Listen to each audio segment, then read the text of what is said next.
देश की राजधानी दिल्ली के आसमान में एक अजीब सी मुर्दानी छाई हुई है। जब दिन ढलता है, सूरज अस्त होता है, तो लगता है कि ये दिन गुजरा, कल सूर्योदय होगा, नया दिन आएगा और शायद कुछ बदले। लेकिन पिछले 10 दिन से कुछ नहीं बदल रहा, बल्कि हालात और बदतर होते जा रहे हैं। ये तस्वीरें दिल्ली के ही शमशान घाट की हैं। मैं फिर से यहाँ पहुँचा और पहुँचने का मकसद सिर्फ इतना है कि जो तस्वीरें, जो खबरें आप तक नहीं पहुँच पा रही हैं, उन खबरों को आप तक पहुँचाए जाए। जिन जिंदगियों के बारे में बात नहीं की गई, कम से कम उनकी चिताओं के बारे में बात की जा सके, ताकि इस देश को पता चले कि हमसे कहाँ गलती हुई है। सीवापुरी के शमशान में जब मैं पहुंच रहा हूं, तो शवों की ये कतार है। परिजन इंतज़ार कर रहे हैं अपनी बारी का। चारों तरफ मुर्दानी छाई हुई है, चिताएं जल रही हैं, परिजन तड़प रहे हैं और मैं निशब्द आगे बढ़ता जाता हूं। इस शमशान में पैर रखने तक की भी जगह बची नहीं है। किसी तरह आगे बढ़ते हुए जब मैंने देखा दूर एक व्यक्ति खड़े हैं, तो मेरी जिज्ञासा हुई उनसे बात करने की। उन्होंने अपना नाम शैलेंद्र गुप्ता बताया और वो अपने बहनोई विनय का शव लेकर के आए हुए हैं। शैलेंद्र की जो सास है, मदर इन लॉ है, 2 दिन पहले ही उनकी मृत्यु हो चुकी है। और जो विनय, जिनके शव के साथ शैलेंद्र आए हुए हैं, उनको तकरीबन 5 घंटे हो गए हैं यहाँ पर इंतज़ार करते हुए अपनी बारी का। कोई उन्हें देखने वाला नहीं, कोई उन्हें पूछने वाला नहीं, क्योंकि सब लोग व्यस्त हैं। जब मैं इस शमशान में था, तो धीरे से शैलेंद्र गुप्ता मेरे पास आए। बहुत दुखी मन से उन्होंने कहा कि क्या आप मेरी बात दुनिया तक पहुंचा पाएंगे, क्योंकि जो हमारी तकलीफ़ है उसके बारे में कोई हमसे बात नहीं कर रहा है। और फिर हिम्मत जुटाकर मैंने शैलेंद्र गुप्ता से बात की, तो जो उन्होंने बताया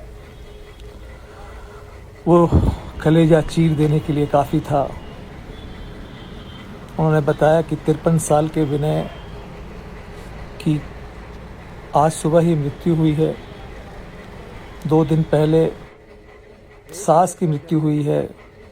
इस वक्त पत्नी कोविड पॉजिटिव है, गंभीर है।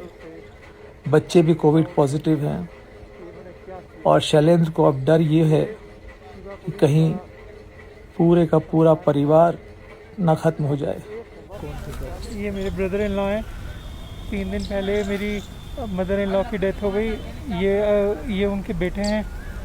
ये आज ये भी चले गए। इनके जो दूसरे ब्रदर हैं वो भी वेंटिलेटर पर हैं, ऑल बिकॉज ऑफ कोरोना। ये सब लोग ख़त्म होते जा रहे हैं। यहाँ पर कुछ नहीं हो पा रहा। 4-5 घंटे हो गए मेरे को अकेला हूँ। कोई हेल्प नहीं है किसी भी तरीके की। समझ नहीं आ रहा क्या करूँ क्या ना करूँ।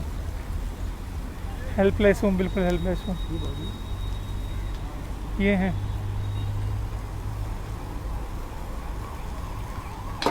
आपकी उम्र कितनी थी? ये 53 ईयर्स हैं। यहाँ पे कितना आपको टाइम लगा? यहाँ पे मेरे को ऑलमोस्ट 5 घंटे हो गए हैं। 5 घंटे से आप इंतज़ार कर रहे हैं? हाँ जी। तो क्या बोल रहे हैं लोग?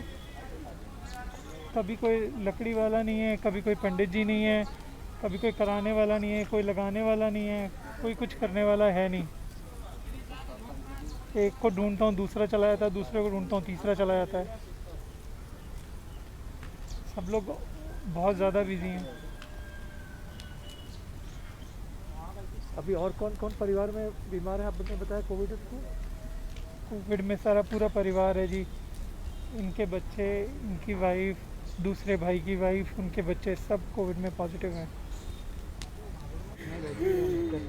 शैलेंद्र से ही कुछ दूरी पर खड़े थे संजय लूनिया। रो रो के उनका बुरा हाल था और उन्होंने भी आज ही अपनी मां को खोया है।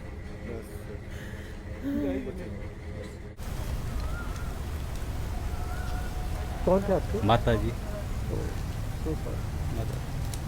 तो कैसे इलाज ठीक हुआ? ठीक अस्पताल में मिला? ESI में इलाज भर्ती कराया था जी। ऑक्सीजन के लिए बहुत बार परेशान किया गया हमें, बड़ी मुश्किल से जैसे तैसे रोका जी। पता नहीं उन्होंने ऑक्सीजन भी बराबर दिया कि नहीं दिया। हमें बार बार परेशान कर रहे थे। जिस दिन हमने एडमिट किया उसके बाद हर 1-2 घंटे में हमें यही कह रहे थे ऑक्सीजन की कमी, आप अपने पेशेंट को शिफ्ट करो। पर हम भी भाई साहब क्या करें, हमारी मजबूरी थी, हम कहीं और कहीं शिफ्ट कर नहीं पाते, इसलिए हमें मजबूरन माताजी को ही रोकना पड़ा। लास्ट में उनको ऑक्सीजन भी मेरे को लगता है कम हुई और माताजी को अपनी जान गंवानी पड़ी। यहाँ आपको कितना इंतज़ार करना पड़ा? यहाँ भाई साहब कम से कम हमें 2 घंटे हो गए, बड़ी मुश्किल से नंबर आया। अब चिता जलने में भी आप मानिए 1 घंटे पहले चिता जला के हम गए, अभी तक 1 घंटे और लगेगी कम से कम। वो जो पंडित जी है वो यहाँ आधा काम कर रहे हैं, आधा कहीं लाशों के ढेर लगे पड़े हैं इस टाइम। बहुत बुरी पोजीशन है। आप ईमानदारी से कहना चाहें तो ये सब इतने लोग मर रहे हैं, क्या हुआ, क्या गलती कहाँ हो गई है? सबसे कहाँ पे चूक हुई है? चूक तो हुई जी, सरकार की चूक है। सरकार ने कोई भी चीज़ का ध्यान नहीं दिया। जो लोग मर रहे हैं, इलेक्शन चल रहे हैं और हो रहा है, सरकार ने कोई भी चीज़ का ध्यान नहीं है। अगर सरकार ध्यान देती तो ऑक्सीजन की यहाँ आज जो दिल्ली में कमी या पूरे देश में कमी आई, कहीं नहीं आती जी। कोई आदमी इतना मरता ही नहीं। ऑक्सीजन के चक्कर में ऐसे लोग मरे हैं जी जैसे कुछ मतलब बम विस्फोट हो गया हो। घर में एक नहीं सर 5 लोग बीमार हैं और 5 अलग अलग हॉस्पिटल में एडमिट है। सबको ऑक्सीजन की दिक्कत है। हॉस्पिटल भी ये है कि ना वहाँ पे बेड है ना वहाँ पे ऑक्सीजन के सिलेंडर है। सिलेंडर हमें खुद अरेंज करना है, और खुद जाकर के वहाँ 2:30 बजे रात को लगाते हैं, क्योंकि हॉस्पिटल में स्टाफ भी नहीं है। स्टाफ 3-3 दिन से ड्यूटी कर रहा है, वो खुद वहाँ पे बेहोश हो रहे हैं बिल्कुल।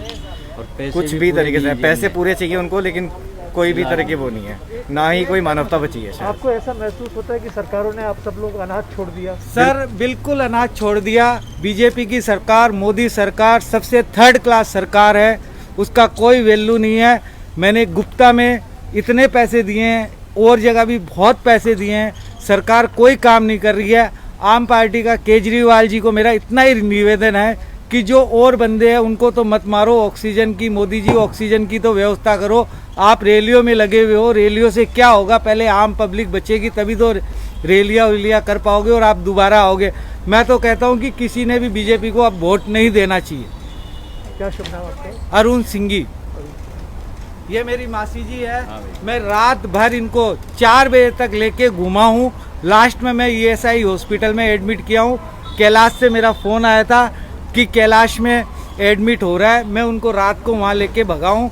वहाँ पे भी कह रहा है ऑक्सीजन की कोई व्यवस्था नहीं है, आप अपनी व्यवस्था करो, तो हम एडमिट ले रहे हैं। हॉस्पिटलों में व्यवस्था ऐसी है कि पेशेंट इधर से उधर गिर रहे हैं, पड़ रहे हैं। वहाँ पे ना उनको बेड मिल रहा है ना हॉस्पिटल मिल रहा है, कुछ भी व्यवस्था नहीं है। बहुत हालत ख़राब है। जहाँ पे भी कहते हैं कि हमने 100 सिलेंडर लगाए हैं, वहाँ 10 मिनट बाद में ये कहा जाता है कि आप अपने पेशेंट की व्यवस्था कहीं और कीजिए, नहीं तो ये आपकी जिम्मेदारी, आप साइन कीजिए कि आप यहाँ पे अपनी जिम्मेदारी पे छोड़ रहे हैं, हमारे पास ऑक्सीजन नहीं है। आपका क्या शुभ नाम है? विवेक जैन। खोइए सर, देखिए और इनके इतना भाई तकलीफ एडमिट है, इनका भाई भतीजा भतीजा एडमिट और 2 आदमी घर पे क्वारंटाइन हुए पड़े हैं। हमारी भी हालत आप देखिए, हमारे आंसुओं को आप रोक नहीं पाए सर। इतने आदमियों ने, ये तो चलो मेरी माँ थी, लोगों ने भी अपनी माँ, बहन, भाई हर जन को खोया है। और आगे भी अगर सरकार नहीं चाहती तो भाई साहब लाशों के ढेर बिछ जाएंगे दिल्ली में। सरकार से ही रिक्वेस्ट है ऑक्सीजन की आपूर्ति को जल्द पूरी करे, नहीं तो लाशों के ढेर बच जाएंगे दिल्ली के अंदर। अपनी मां को खोने वाले संजय लूनिया की इस चेतावनी को बहुत गंभीरता से लिए जाने की ज़रूरत है कि सरकारें अगर नहीं चेती तो दिल्ली में लाशों के ढेर लग जाएंगे। हालांकि दिल्ली वैसे ही लाशों के ढेर पर बैठ चुकी है, देश के बाकी हिस्सों का भी यही हाल है।